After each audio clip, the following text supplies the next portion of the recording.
3 महामंत्र। ओम त्वमेव साक्षात् श्री महालक्ष्मी महासरस्वती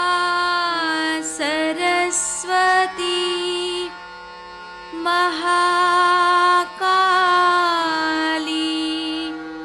त्रिगुणात्मिका कुंडलिनी साक्षात्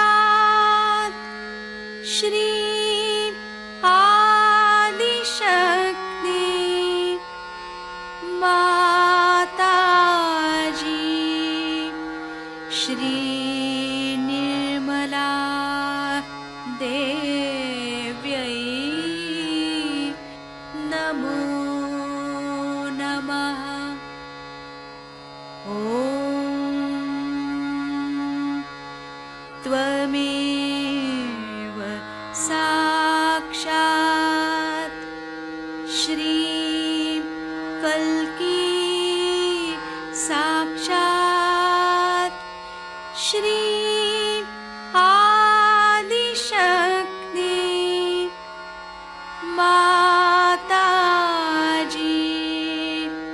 श्री निर्मला देव्यै नमो नमः। ॐ त्वमेव साक्षात् श्री कल्की साक्षात् श्री सहस्रार स्वामिनी मोक्षप्रदायिनी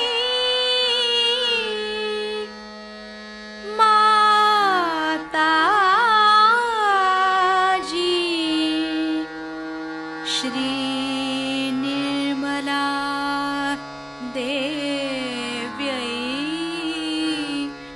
नमो नमः।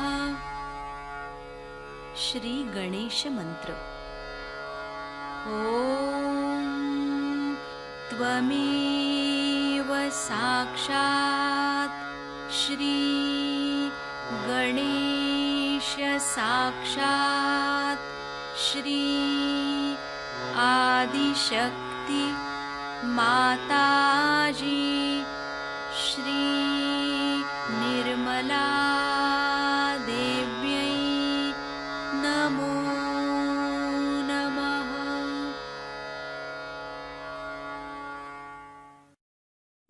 जय श्री माता जी।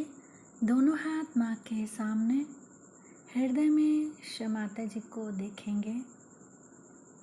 परम पूजनीय श्री माता जी, कृपा करके हम सभी के हृदय में अपना स्थान ग्रहण कीजिए।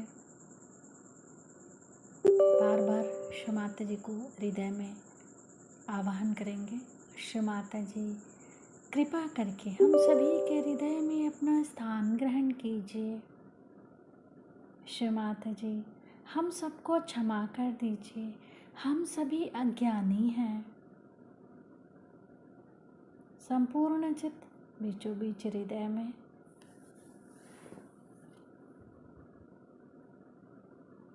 क्षमा रूपेण संस्थिता या देवी सर्वभूतेषु क्षमा रूपेण संस्थिता नमस्तस्यै नमस्तस्यै नमस्तस्यै नमो नमः।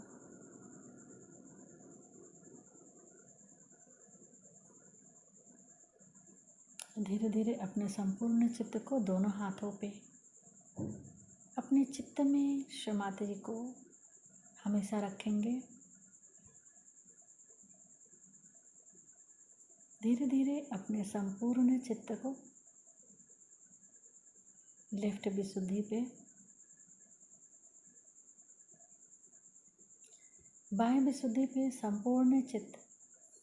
श्री माता जी, आपकी परम कृपा में मैं केवल एक शुद्ध आत्मा हूँ।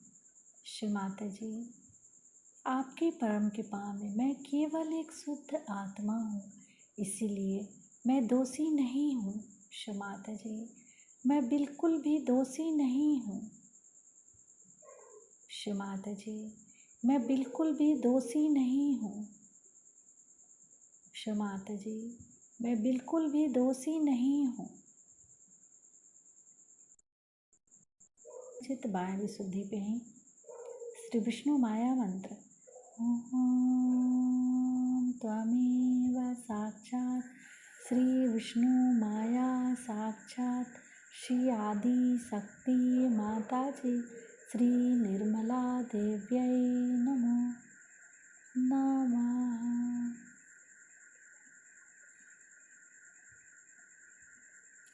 बाएं विशुद्धि पर अपने चित्त को क्लॉकवाइज घुमाएंगे।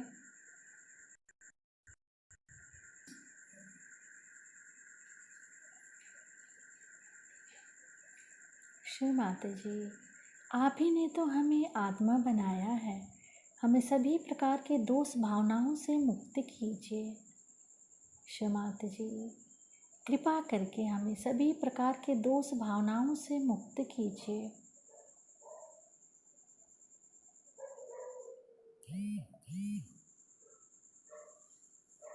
धीरे धीरे अपने संपूर्ण चित्त को लेफ्ट आज्ञा,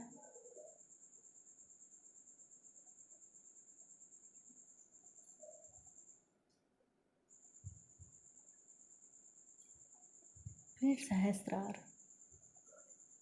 सहस्त्रार पे माँ के श्री चरण कमलों को देखेंगे। माँ के श्री चरण कमलों की परिक्रमा सहस्त्रार पे करेंगे 7 टाइम्स।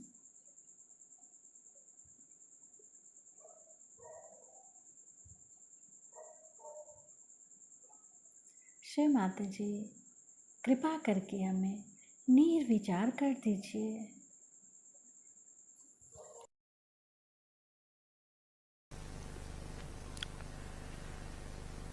और ये सूक्ष्मता क्या है कि हमें आत्मा स्वरूप होना चाहिए। आपको मैंने लेक्चर में बताया था कि हमें आत्मा स्वरूप होना चाहिए और आत्मा से ही हम इस सूक्ष्म ज्ञान को समझ सकते हैं, क्योंकि आत्मा का अपना प्रकाश है और वो जब प्रकाश हमारे ऊपर प्रकटित होता है तो उस आत्मा के प्रकाश में ही हम इस सूक्ष्म ज्ञान को जान सकते हैं। ये हमारे ही अंदर ये आत्मा है, ये परमात्मा का प्रतिबिंब हमारे ही अंदर आत्मा स्वरूप है। और कुंडलिनी जो है ये परमात्मा की जो शक्ति, इच्छा शक्ति है, आदि शक्ति, उसका प्रतिबिंब है। सो जब कुंडलिनी उठती है, जो कि 3.5 वलयों में है, कुंडल जिसे कहते हैं वलयों को, इसलिए उसका नाम कुंडलिनी है। और जब ये 3.5 कुंडल पूरे के पूरे उठते नहीं, जैसे कि रस्सी में बहुत से धागे बंधे रहते हैं, उसी प्रकार इस कुंडलिनी में भी बहुत से धागे हैं। उसमें कि कुछ धागे ऊपर उठते हैं जो उस दिन हुआ, और आपके जो फॉन्टेनेल बोन एरिया है, जिसको कि आप तालु कहते हैं, संस्कृत में तालव्यम, इससे छेदन करती हुई ये कुंडलिनी उस सूक्ष्म शक्ति में पहुंच जाती है जो चराचर में फैली हुई। जब उस सूक्ष्म शक्ति में इसका योग हो जाता है तो आत्मा का जो पीठ है वो यहाँ है। सारे चक्रों के पीठ सब सर में है, और ये सारे चक्र हमारे अंदर हैं साथ, उसके बारे में हम आपको कल बताएंगे। तो ये जो कुंडलिनी शक्ति जो आपके अंदर जागृत हो गई, इसके ज्यादा से ज्यादा धागे ऊपर उठने चाहिए। तो सबसे पहला अनुभव आपको आएगा जिसे हम कहते हैं निर्विचार। निर्विचार समाधि, समाधि को अंग्रेजी में कहेंगे अवेयरनेस। बस समाधि मैंने जो समा गई हुई बुद्धि है वो। तो पहले जब बुद्धि समाती है इस व्योम में, इस नए आयाम में, इस नई धारणा में, इस ब्रह्म चैतन्य में, उस वक्त समाधि कहते हैं। लेकिन वो समाधि जो है प्रथम आपको निर्विचार समाधि के रूप में प्राप्त होगी। हठात आप देखेंगे आप निर्विचार होगा।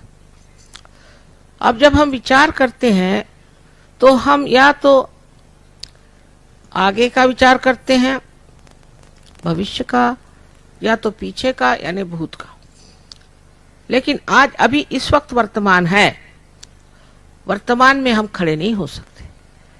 और जब तक हम वर्तमान में नहीं रहेंगे तब तक हमारी आध्यात्मिक उन्नति हो नहीं सकती, क्योंकि जो पीछा था गत वो तो खत्म हो गया और आगे का तो अभी है ही नहीं, पता नहीं क्या है, न जाने भविष्य क्या है, और जो भूत था वो खत्म हो चुका। तो असलियत है वो है वर्तमान, ये समय। पर इसमें बुद्धि ठहर नहीं सकती, इसमें मन ठहर नहीं सकता।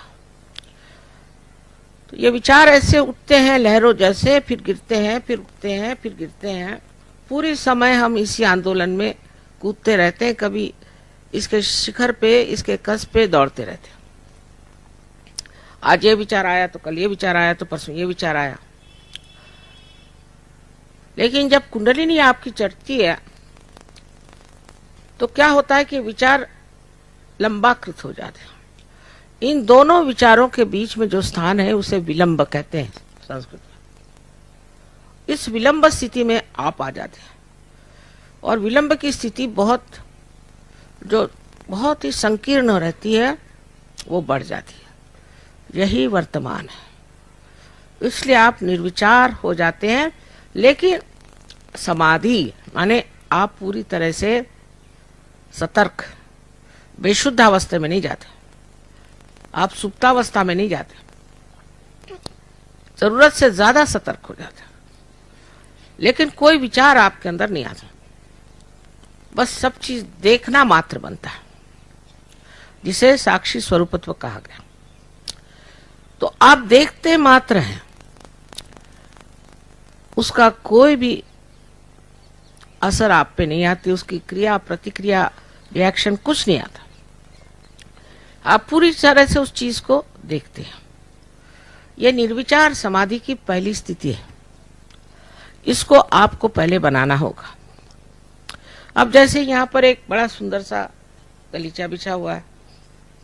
अब अगर मैं सविचार में हूं तो मैं ये सोचती रहूंगी कि भाई ये कितना सुंदर है और ये कहाँ मिलता है, ये कितने पैसे का है, कौन सी दुकान से खरीदा, किसका है, ये सब विचार सर को खाएंगे। दूसरे अगर ये मेरा है तो और भी सर दर्द कि खराब ना हो जाए, इसका इंश्योरेंस कराया नहीं, अब कैसे होगा, क्या होगा। ये मानवीय दिमाग है।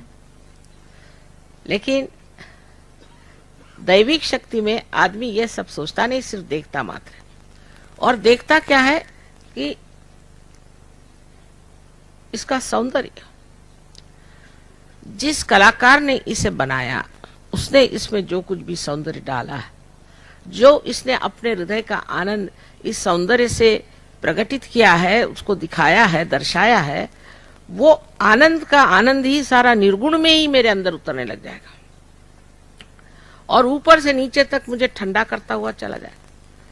तो इसका जो बनाना है, जिसने बनाया, इसका जिसने सृजन किया, उसका भी कार्य पूर्ण हुआ। और हमारे लिए भी कितनी बड़ी बात हो गई कि बगैर सोचे समझे हमने इसका आनंद पूरे से पूरे उठा लिया। यह हमारा हो चाहे नहीं हो, इससे कोई फर्क नहीं पड़ने वाला। इस प्रकार आप निर्विचार समाधि में उतरते हैं। यह आपको शांति प्रदान करता है। निर्विचार समाधि आपको शांति प्रदान करता है और आपकी आध्यात्मिक शक्ति बढ़ती जाती है। जब आपकी आध्यात्मिक शक्ति बढ़ जाती है तो आपकी सृजन शक्ति भी बढ़ जाती है। और ये जो सृजन शक्ति बढ़ेगी, इस शक्ति से आप अनेकविध कार्य कर सकते हैं। हठात, उसमें कोई मेहनत नहीं, स्पॉन्टेनियस, सहज। जैसे एक साहब हैं, बड़े गणितज्ञ थे और उनको कुछ भी भाषा में कोई खास दखल नहीं थी, भाषा का ही जानते नहीं थे। वो सहज में ही आए और कविताएं बनने लगे, और उर्दू में भी और हिंदी में भी, मराठी में भी, अंग्रेजी में कविता करने लगे। तो ये कोई भूत चेष्टा नहीं है, ये आप ही के अंदर छिपी हुई एक शक्ति है सृजन की, उसने आपको छू दिया। अब आप अनायास सहज में करने लगे और इतने जोर से कर रहे हैं कि उनके समझ में नहीं आता क्या करें। हमेशा एक डिक्टाफोन साथ में रखते हैं और इस कदर बेचैनी होती कि जब तक वो कहे नहीं तब तक उनको चैन नहीं आता। ऐसे अनेक तरह के कवि हमारे यहाँ हो गए, अनेक तरह के कलाकार हो गए। अपने हिंदुस्तान के बहुत बड़े बड़े जो आप माने हुए लोग हैं, जिनको हम बड़े बड़े कलाकार जानते हैं, सहज के ही माध्यम से हुए। बहुत से कलाकार, अमजद अली साहब हैं, सिफात हुसैन खान साहब हैं, अल्लाह रखा के लड़के हैं, बहुत से लोग। उसी प्रकार अपने यहाँ, अब यहाँ देबू चौधरी साहब हैं, और न जाने कितने ही ऐसे हैं लोग जिनको कि सहयोग से फायदा हुआ। और वो कहते पता नहीं क्या, आप सामने बैठते ही साथ हाथ हमारा चलने ही लग जाता, एकदम से समझ में नहीं आता। जो राग कभी बजाए नहीं वो भी हम बजाते हैं। इस तरह से बहुत से लोगों को इसका एक अजीब तरह का फायदा हुआ, जो बहुत साल गुरुओं के पास मेहनत करने से भी नहीं हुआ। उनकी जो शक्ति थी वो जागृत हो गई, सृजन शक्ति। उस सृजन शक्ति के भरोसे न जाने वो कहां से कहां पहुंच गया।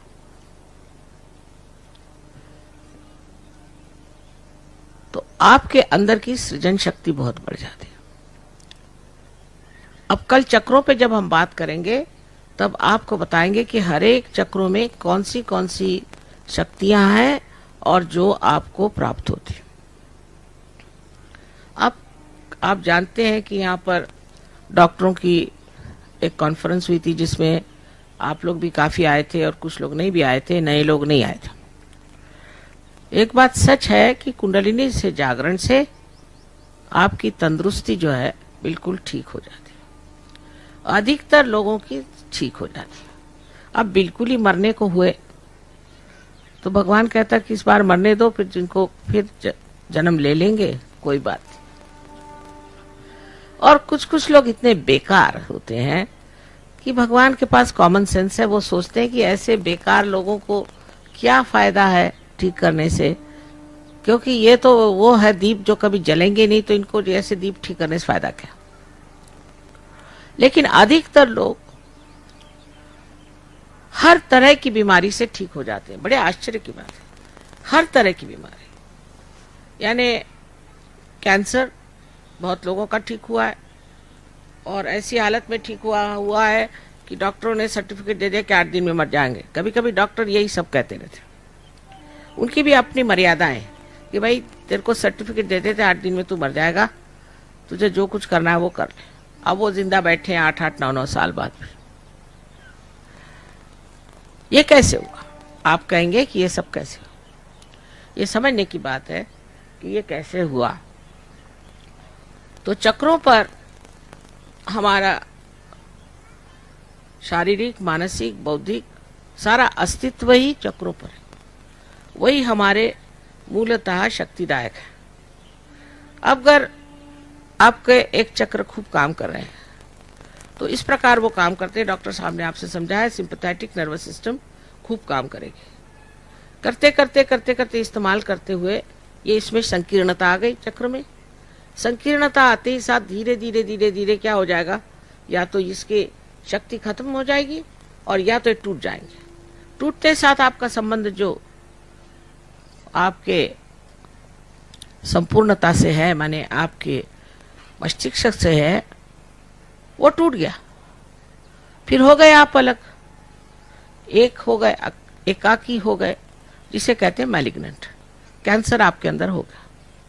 अब कुंडलिनी क्या करती है, जैसे कोई धागा हम मोती में पुरोते हैं, उसी तरह से धीरे धीरे वो हर एक चक्र में लेफ्ट राइट दोनों में से गुजरते हुए और सीधे यहाँ से निकल आते। उससे वो चक्र जो है वो फिर से प्लावित हो जाते, नरिश हो जाते। प्लावित होने के बाद में उनके अंदर शक्ति आ जाती है। एक साथ जुट जाने के साथ में उनका संबंध अब मस्तिष्क से भी हो जाता है और परम चैतन्य से भी हो जाता है।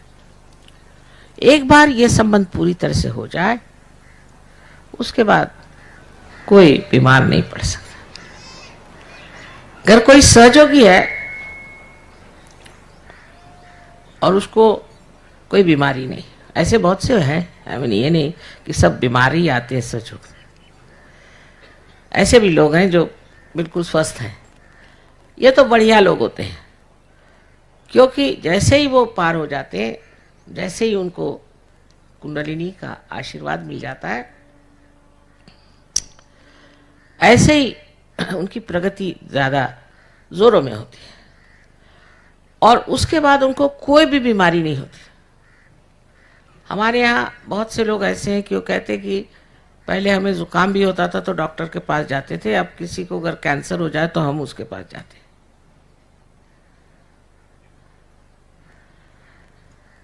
सो आप ही डॉक्टर बन जाते हैं, आप डॉक्टर बन जाते हैं, खुद आप अपनी बीमारी समझते हैं।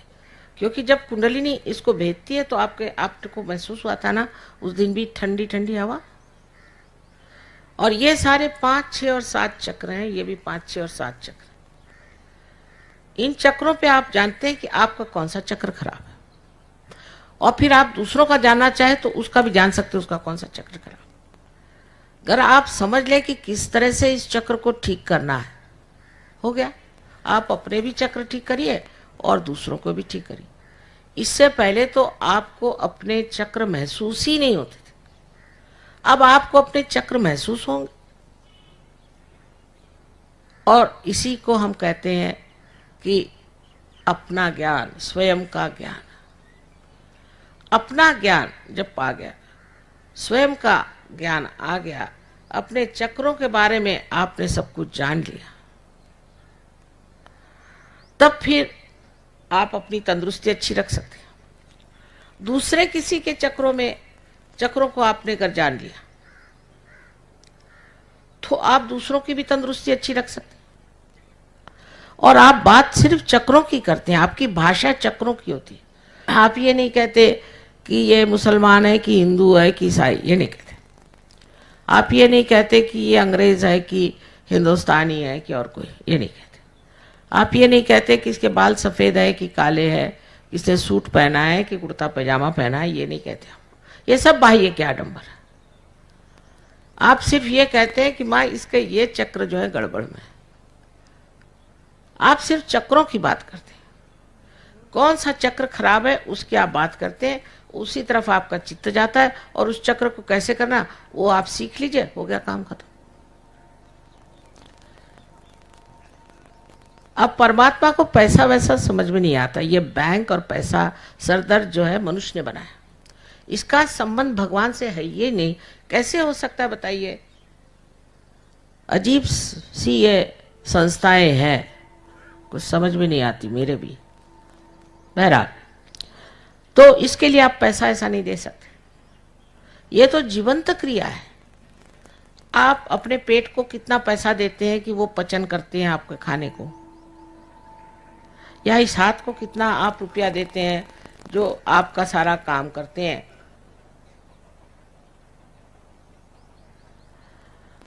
इसी प्रकार आप किसी को भी, जो आदमी कहेगा कि इसके लिए पैसा लगता है, समझ लीजिए कि इससे बढ़ के पाखंडी कोई नहीं। एक तो भगवान का काम करते हैं और ऊपर से पैसा लेते हैं। ये भगवान का काम नहीं कर सकते, क्योंकि भगवान को तो पैसा ही नहीं समझ में आता। अपने दिमाग से ये बात निकाल दीजिए कि आप भगवान के नाम पर पैसा दे सकते हैं। हाँ ठीक है, ये मंडप बनाया उसका पैसा दो, ठीक है, आप एरोप्लेन से आए उसका पैसा दो, ये सब भौतिक चीज़ों का आप पैसा दे सकते हैं, लेकिन परमात्मा के कार्य का आप पैसा नहीं दे सकते। तो ये जो आपके अंदर आंतरिकता से एक चीज आ जाती है जिसे हम कहते हैं सामूहिक चेतना, माने दूसरों के प्रति चेतित होते हैं। आपको महसूस होता है इनका ये चक्र पकड़ा है, अब आप देखो ना ताव, एकदम अंदर से ऐसी अनुकंपा आएगी, चल भाई इसको ठीक कर। वो 2-4 सहयोगियों को फोन करके सब लग जाएंगे उसके पीछे में, अरे भाई कुछ तुमने अपना रक्षण किया है, कुछ अपनी और नजर करी कि चल गए। इतनी अनुकंपा बहती है लोगों की कि कुछ पूछे। मुझे फोन पे फोन करेंगे कि माँ फलाना बड़ा बीमार है। अरे भाई वो सहयोगी है क्या? नहीं नहीं माँ वो है पर अच्छा आदमी है, शरीफ है बेचारा, अच्छा आदमी है, आप जरा चित्त दीजिए, उसको ठीक करना है। ऐसी अनुकंपा बहती। अनुकंपा में लड़ाई झगड़े का क्या सवाल उठता है? अभी मैं मदार पे गई थी, निजामुद्दीन साहब के, वो भी अवलिया थे बहुत बड़े और हम मानते हैं उनको बहुत है, हम सबको मानते हैं। गुरु नानक की भी हम पूजा करते हैं, मोहम्मद साहब की भी हम पूजा करते हैं, दोनों एक ही चीज है, आप समझे या ना समझे। बेकार में लड़ाई झगड़ा कर रहे हो, असल में सब एक ही है।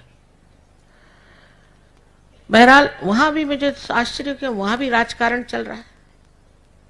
अरे जिसके दरवाजे बैठे हो वहां राजकारण क्या कर रहे हो तुम? सहयोग में राजकारण नहीं चलता। ऐसे शुद्ध मन हो गए। जब तक मन शुद्ध नहीं हुआ तब तक क्या फायदा है धर्म कर्म करने से? कोई फायदा नहीं। एकदम शुद्ध मन हो गया और इस शुद्ध मन से सिवाय अनुकंपा के और कुछ नहीं बहता। सबके लिए दिल बहने लगता है, दिल इतना बड़ा हो जाता है, किसके लिए क्या करें, किसके लिए क्या करें। अब आप ये सोचें यहाँ इतने अंग्रेज बैठे, ये अंग्रेज एक जमाने में इनके बाप दादे, ये तो नहीं, यहाँ राज करते थे, काफी दुष्टता करी ना। आज जब ये अंग्रेज आते हैं आपके बंबई में या दिल्ली के एयरपोर्ट पर, तो आपके जमीन को चूमते हैं, नमस्कार करते हैं, कहते ये योग भूमि है। ये इन्होंने जाना क्योंकि इनके पास वो सूक्ष्म ज्ञान है पहचानने का कि ये कौन है। अब पूछे कि ये निजामुद्दीन साहब वाकई में अवलिया थे कि नहीं, एक सवाल पूछेगा, फौरन दन दन हाथ में वाइब्रेशन शुरू हो जाए। नानक साहब आदि गुरु थे कि नहीं, पूछे, देखिए ऐसे हाथ करके पूछिए कोई सा भी सवाल। परमात्मा है कि नहीं, पूछिए। जो सच्ची बात होगी वो आपको वाइब्रेशन दोगी, झूठ बात होगी तो गर्मी देगी और कुछ कुछ में तो थोड़ा सा ब्लिस्टरिंग भी हो जाएगा। तो एक तो आप में सामूहिक चेतना जागृत हो जाती है, उसके कारण आपके अंदर जो अनुकंपा है वो बहने लग जाती। क्या करें क्या न करें, किसके लिए दौड़ें, किसके लिए करें, यही भावना आती। झगड़ा वगड़ा करने का समय कहाँ है, यहाँ तो सबको ठीक ही करने के पीछे लोग लगे हुए हैं।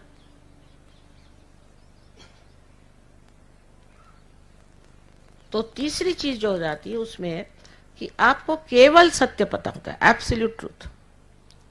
ये क्या होता है कि अब जैसे मैंने कहा पता करिए, एक घर अभिलंदर आके सामने खड़ा है, कोई पहुंचे हुए लोग भी जेल से छूटने के बाद कुछ भी कपड़ा पहन के खड़े हो गए साधु बाबा, कुछ जादू मंत्र किया, कुछ ये वो किया, लोग हो गए बुद्धू उनके पीछे।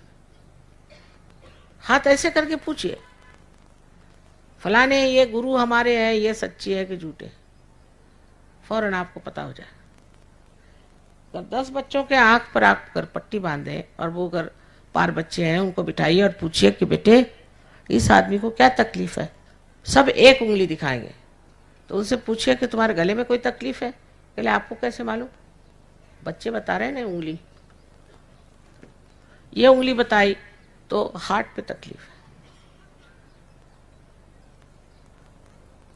सब चीज आपको हाथ में पता चलेगी, डायग्नोसिस करने की जरूरत नहीं। एक साहब ह्यूस्टन गए थे, कहे डायग्नोसिस करते करते ही मैं मर गया, पैसे की पैसे लग गए और इन्होंने तो मेरी अतड़ियां निकाल के डायग्नोसिस किया। यहां बाहर ही से आप डायग्नोसिस कर लेंगे किसकी क्या तकलीफ है, क्या शिकायत, और घबराने की कोई बात नहीं, क्योंकि ये ठीक सब हो सकता। शारीरिक ही नहीं, मानसिक, बौद्धिक और सबसे बड़ी है आध्यात्मिक।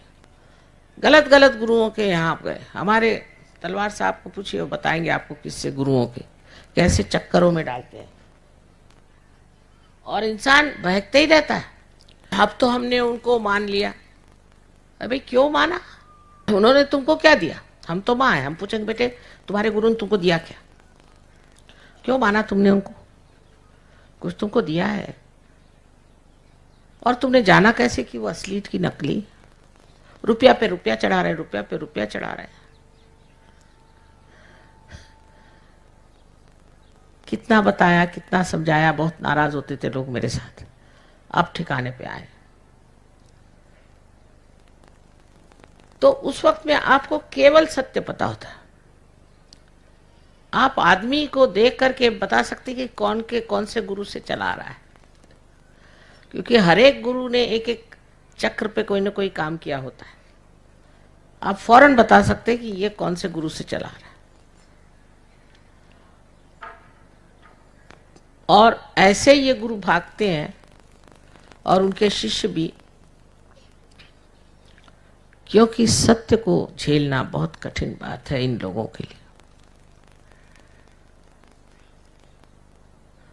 अब इसमें आप ही अपने गुरु हो जाते हैं। जो बड़े बड़े महान गुरुओं ने कार्य किए हैं वो सबसे बड़ा है क्या कि हमारे अंदर ऐसी शक्ति बसा दी है कि हम अपने गुरु हो सकते हैं। इसका मतलब क्या कि आप अपने गुरु हो गए, माने आप खुद ही अपने को बताते हैं भाई देख ये रास्ता ठीक नहीं, इधर मत चल, इधर चल। वो सत विवेक बुद्धि जो कहती वो सत विवेक बुद्धि हो जाती, असत रह ही नहीं जाता। अपने आप ही आप छोड़ देते हैं। मैं किसी से कुछ नहीं कहती, मैं ये भी नहीं कहती शराब मत पियो, कुछ नहीं कहती, क्योंकि दिल्ली में ऐसा कहो तो आधे लोग उठ के चले जाएंगे।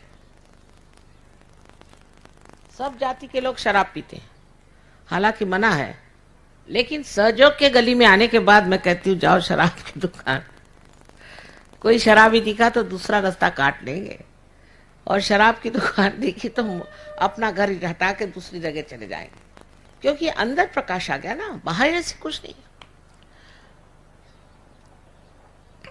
सब ड्रग्स छूट गए इनके, शराबें छूट गई, वो सारी जो क्लब लाइफ्स थी और ये वो था जिससे कि मनुष्य का सर्वनाश होता है। ये सारे कार्य सर्वनाश की ओर ले जाते हैं, लेकिन न जाने मनुष्य क्यों ऐसा करता है।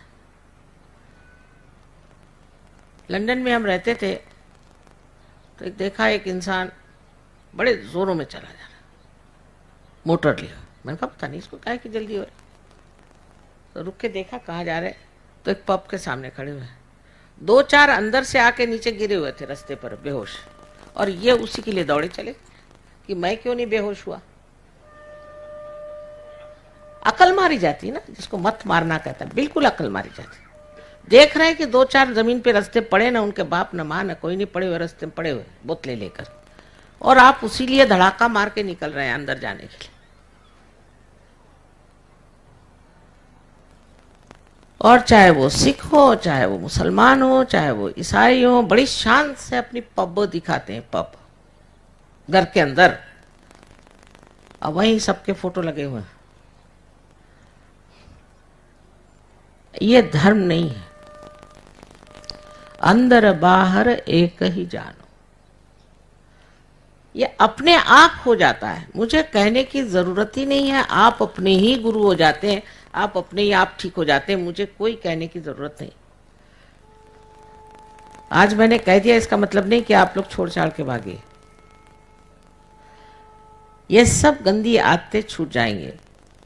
अब इश्तिहार देखती हूं मैं, शराब के खिलाफ इतना है लिखा हुआ, इससे कोई फर्क नहीं पड़ने वाला। लोग शराब पीते पीते भी वही इश्तिहार बोलते रहते। फिर हमारे यहाँ जो आजकल आधुनिक तरह की संस्कृति आ रही है, उससे बहुत बच के रहना चाहिए। इन लोगों के तो विचारों की वहां खोपड़ी खराब कर दी, सत्यानाश कर दिया। इनके घर द्वार छूट गए। एक एक औरत 8 बार शादी करती है तो एक एक आदमी 9 बार शादी करता है। ना घर, न द्वार, न बाल, न बच्चे, सब अनाथाश्रम में रहते हैं। दूसरे जो कुछ बच भी गए वो एड्स से मर रहे हैं, उससे बच गए तो वहाँ और 50 बीमारियाँ आ गई है। और अभी एक नई बीमारी आई है, जो लोग बहुत काम करते हैं तो उनका जो कॉन्शियस माइंड है वही नहीं काम करता, और वो हतबल है, जैसे कि कोई बड़ी भारी मछली या सांप हो, इस तरह से उनको कंधे पे लाद कर लोग घुमाते हैं। दिमाग चलता है, दिमाग सही, बाकी कुछ नहीं। हाथ नहीं चल सकते, पैर नहीं चल सकते, शरीर नहीं चल सकता। ये भी मैंने बताया था होने वाला है, एड्स भी बताया था, पर सब बड़े गुस्से हो गए थे। अब जब हो गया है तो बैठे हुए। और गंदी गंदी जगह दिमाग जाना, गंदी गंदी बातें सोचना, और अपने बच्चों की भलाई नहीं सोचते कि बच्चों का क्या होगा। अब तो कुछ ऐसे जत्था के जत्था निकल आया है कि सिनेमा में भी ये, उसमें भी ये, कुछ अच्छी बातें सिखाते नहीं। कम से कम हिंदुस्तानी फिल्म में ये जरूर नहीं दिखाते हैं कि कोई बुरा आदमी हीरो हो गया, वहां तो बुरा ही आदमी भी हीरो होता है। पर तो भी अपनी फिल्मों में भी कितनी कितनी गंदी बातें सिखाते हैं बच्चों को। अब मार पीट ये वो, अरे अगर बच्चों को मारपीट सिखाओगे तो शांति कहां से रहेगी देश में। इस प्रकार एक तरह से हमारे ऊपर आक्रमण आ रहा है इनका, नया तरह का, विदेशियों का। इधर जरूर आप ध्यान दीजिए। अपने बच्चे भी वैसे कपड़े पहनने लग गए, उसी तरह से जवाब देने लग गए, उसी तरह से उनका रहन सहन हो रहा है, और डिस्को विस्को में जाने लगे चोरी छिपे, और वहां बदमाशी कर रहे हैं। इस तरफ सतर्क होना पड़ेगा। जो बच्चे एक बार सहयोग में आ गए उधर मुड़ के भी नहीं देखते, उनको अच्छा ही नहीं लगता, उसका शौक ही नहीं चलता। आपके सामने ऐसे बहुत से बच्चे आएंगे, आप देखिएगा सहयोग में, आप खुश हो जाएंगे। आपकी तरफ इन सब चीजों से अपने को बचाना है। अब बचाने के लिए एक ही